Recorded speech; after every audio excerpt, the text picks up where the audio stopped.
Good morning students, प्रिय विद्यार्थियों। आज हम एन फ्रैंक की जो डायरी है इसका दूसरा पत्र जो उन्होंने लिखा है वो पढ़ेंगे बेटा। इसमें हम देखेंगे कि किस प्रकार से वे अपने सामान को लेकर के दूसरी जगह पे अपने आप को स्थापित कर पाते हैं और उन्हें कुछ पता ही नहीं था कि उन्हें कहाँ जाना है। जो पहले पत्र में उन्होंने दर्शाया है कि किस प्रकार से जो बुलावा आने के बाद में वे इतने घबरा गए थे कि उन्होंने 10 दिन पहले ही उस स्थान को छोड़ देना पड़ा था। और वह बुलावा जो है वो मार्गोट के लिए था, जबकि मार्गोट ने अपने पिता के लिए उस बुलावे को बताया था। मार्गोट साइकिल पे उस अज्ञातवास की जगह पे जाती है बेटा, और बाकी सभी परिवार वाले किसी वाहन में या पैदल ही जैसे तैसे करके वो छोड़ देते हैं। और साथ में ये दर्शाया है कि किस प्रकार से उन्होंने बिल्ली के लिए एक जो किराए पर रहता था उनका ऊपर, उसका नाम तो था गोल्ड स्मिथ, उसके लिए जो नोट छोड़कर वे गए थे। तो आज हम दूसरा जो पत्र है बेटा उनका लिखा हुआ वो पढ़ते हैं बेटा। गुरुवार 9 जुलाई 1942, प्यारी किट्टी। तो आखिर हम चल पड़े। मम्मी पापा और मैं तेज बरसात में भीगते हुए आए। हम तीनों के कंधों पर बड़े बड़े थैले और शॉपिंग बैग थे जो अलम गलम चीज़ों से ऊपर तक ठूस ठूस कर भरे हुए थे, अर्थात तरह तरह की चीज़ों से थैले भरे पड़े थे जो मम्मी पापा और उसके ऊपर एन फ्रैंक के कंधों पर रखे हुए थे बेटा। सुबह सुबह काम पर जाने वाले लोग हमें बड़ी बेचारगी भरी निगाहों से देख रहे थे।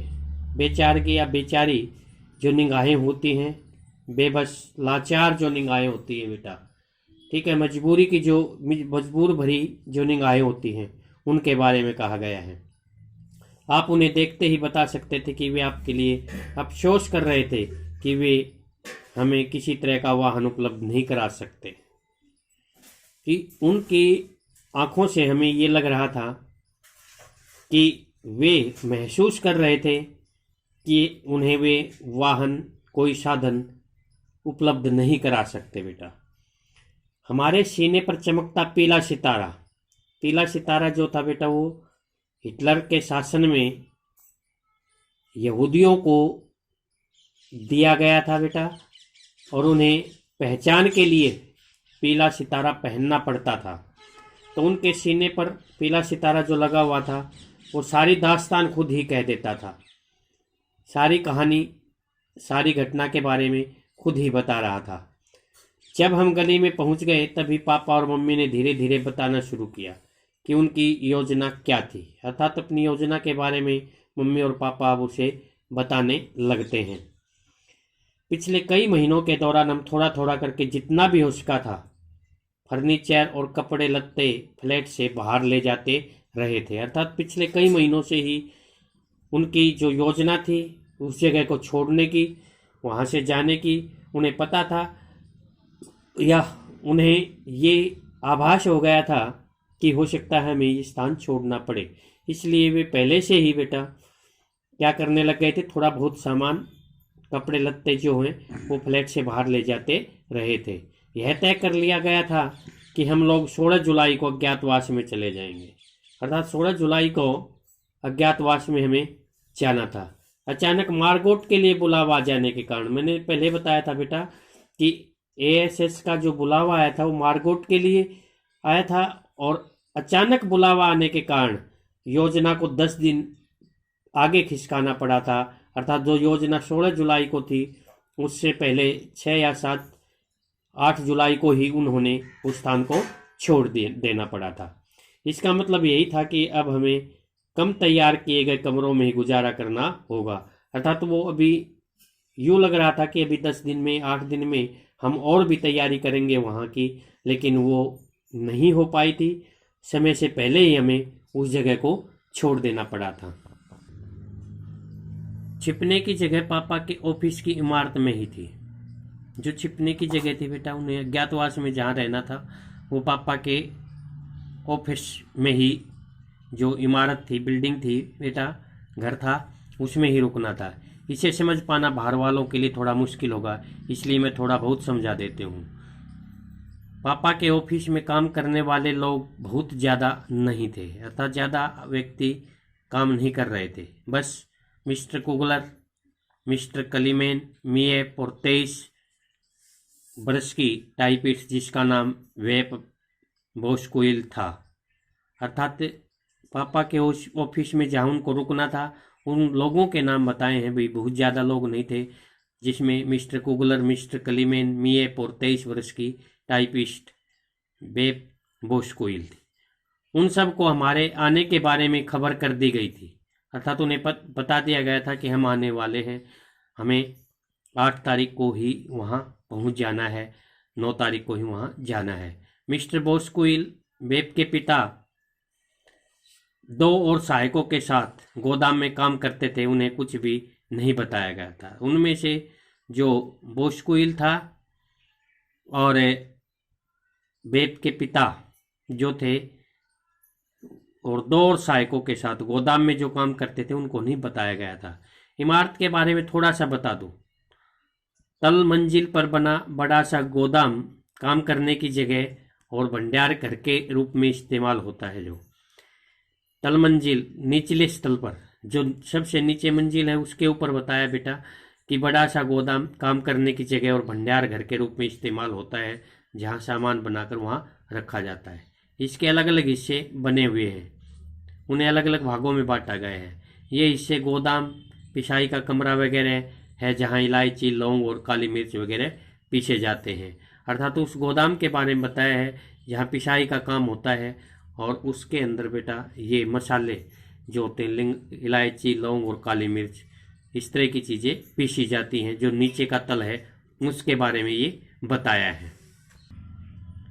गोदाम के दरवाजे से सटा हुआ एक बाहर का दरवाजा है, जो ऑफिस का प्रवेश द्वार है बेटा।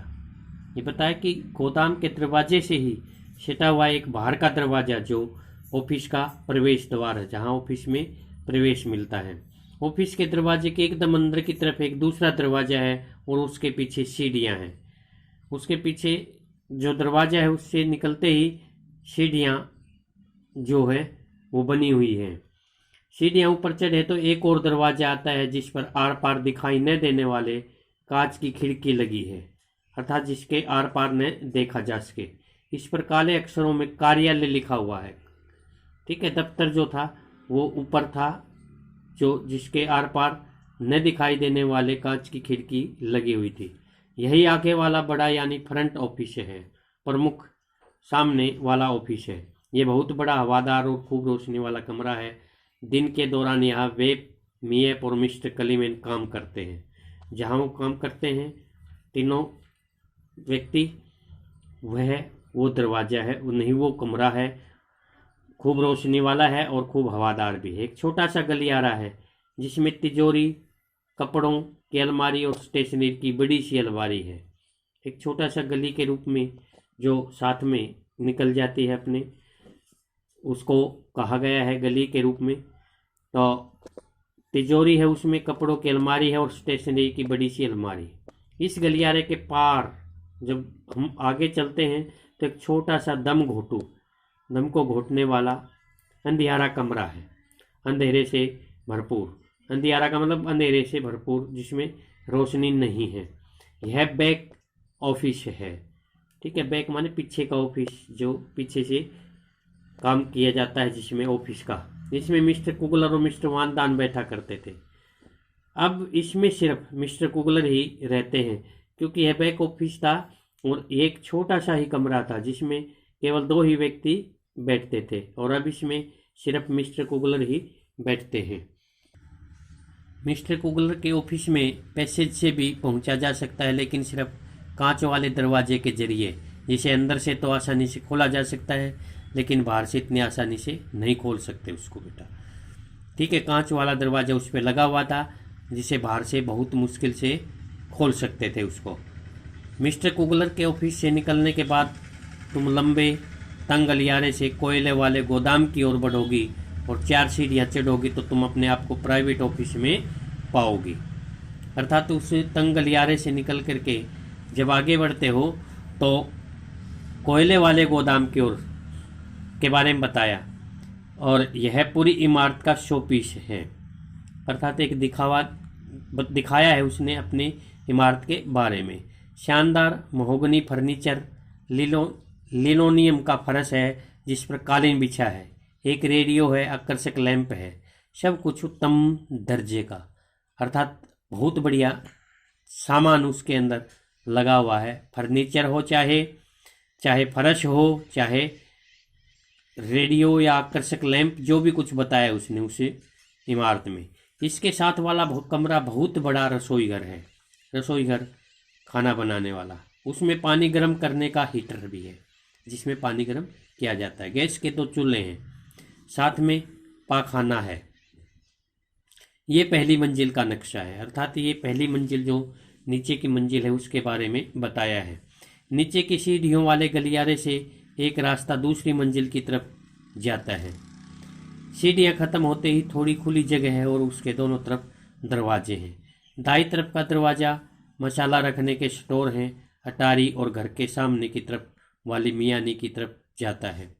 घर के सामने की तरफ से एक परंपरागत डच डिजाइन की सीधी और इतनी घुमावदार सीढ़ियाँ हैं कि एडियो में मोच आ जाए। अर्थात घुमावदार सीढ़ियाँ बनाई गई थी। यह रास्ता गली की तरफ खुलता है। उसके बारे में बताया है जो रास्ता गली में खुलता है, और उसके ऊपर उसके साथ में एक डच डिजाइन में सीधी और घुमावदार सीढ़ियाँ बनाई गई थी बेटा। ठीक है, तो सीढ़ियों के ऊपर बनी जगह से दाईं तरफ का दरवाज़ा घर के पिछवाड़े की तरफ हमारी गुप्त एनेक्सी की तरफ जाता है, जहां हम छुपे हुए थे। कोई कल्पना भी नहीं कर सकता था कि सपाट मटमैले दरवाजे के पीछे इतने कमरे भी हो सकते हैं। अर्थात जो बाहर का दरवाज़ा था वो मटमैला था। ठीक है, मटमैले का मतलब होता है बेटा थोड़ा सा गंदगी से युक्त। ठीक है, मैले रंग का जिसको हम बोले बेटा। ठीक है, धुंधली जो दरवाज़ा चमक दमक को छोड़ करके थोड़ा सा धुंधला सा हो उसको कहते हैं बेटा। और दरवाजे के आगे सीढ़ी का बस एक ही पायदान है। इसे पार करते ही आप भीतर होते हैं, अर्थात आप भीतर चले जाएंगे। आपके सामने ही कई सीढ़ियाँ ऊपर की तरफ चली जाती हैं। बहुत सी सीढ़ियाँ हैं जो ऊपर तुम्हें ले जाती हैं। बाईं तरफ एक तंग सा फिर गलियारा है जो एक बड़े कमरे में जाकर खुलता है। यही कमरा फ्रैंक परिवार के लिए ड्राइंग रूम और बेडरूम का काम करता है। अर्थात जो कमरा था उसके बारे में बताया है, जो फ्रैंक जहाँ करके वो अब रुके हुए हैं उसके लिए ड्राइंग रूम और बेडरूम का काम करता है। अगला दरवाज़ा एक छोटे कमरे का भी है। एक छोटा सा कमरा फिर दोबारा से बताया गया है। यह परिवार की 2 जवान लड़कियों के बेडरूम और स्टडी रूम के काम आता है।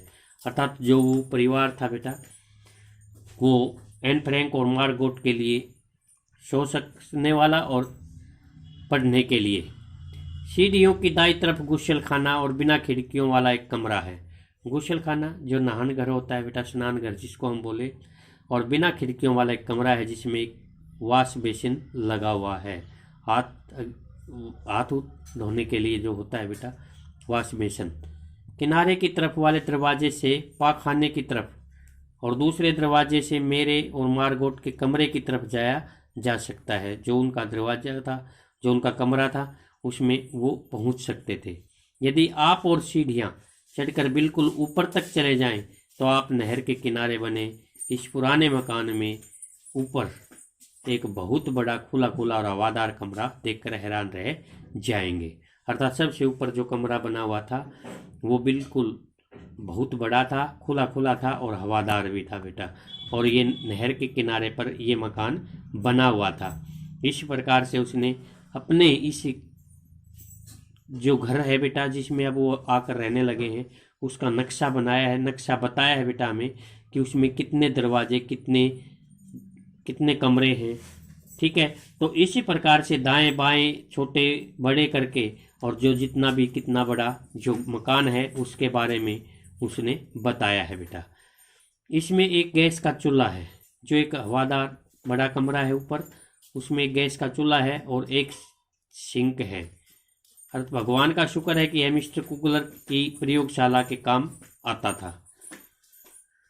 प्रयोगशाला करते थे वो, तरह तरह के जो एक्सपेरिमेंट होते हैं उसके काम वो आ रहा था मिस्टर कुगलर के। यह मिस्टर और मिसेज वान दान का बेडरूम और रसोई घर होगा, अर्थात ऊपर वाला जो कमरा है वो मिस्टर मिसेज वान दान का बेडरूम और रसोई घर होगा। ये इसे कॉमन कमरे, डाइनिंग रूम और हम सब के लिए स्टडी के लिए भी इस्तेमाल किया जा सकेगा। अर्थात कॉमन कोई भी बात करनी हो, कॉमन का मतलब है मिलजुल करके रहना, सभी के लिए साझा जिसको हम बोले। डाइनिंग रूम, ठीक है, खाने के लिए भी इसका प्रयोग कर सकते हैं और हम इसके लिए स्टडी के लिए भी इस्तेमाल किया जा सकता है। एक छोटा सा कमरा पीटर वान दान के लिए बेडरूम का काम करेगा। वो छोटा सा कमरा जो था उसके साथ में लगा हुआ वो उसके पीटर के लिए था बेटा। और फिर जैसी इमारत के सामने की तरफ है वैसी ही अटारी और मियानी यहाँ भी है।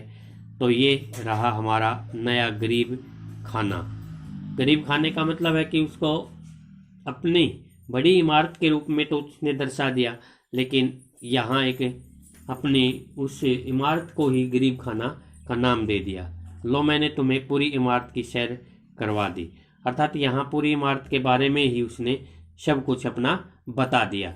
तो बेटा इस प्रकार से जो ये दूसरा पत्र है एन फ्रैंक ने जो लिखा है बेटा 9 जुलाई को, तो उसी प्रकार से अब हम इसमें आपके पास थोड़े बहुत प्रश्न बताने के लिए मैं दे रहा हूँ। ठीक है, आप उन्हें ध्यान से सुनेंगे और बेटा कॉपी में लिख करके, रफ कॉपी में लिखेंगे उसको। ठीक है, तो पहला जो प्रश्न होगा आपके लिए वो होगा बेटा, जो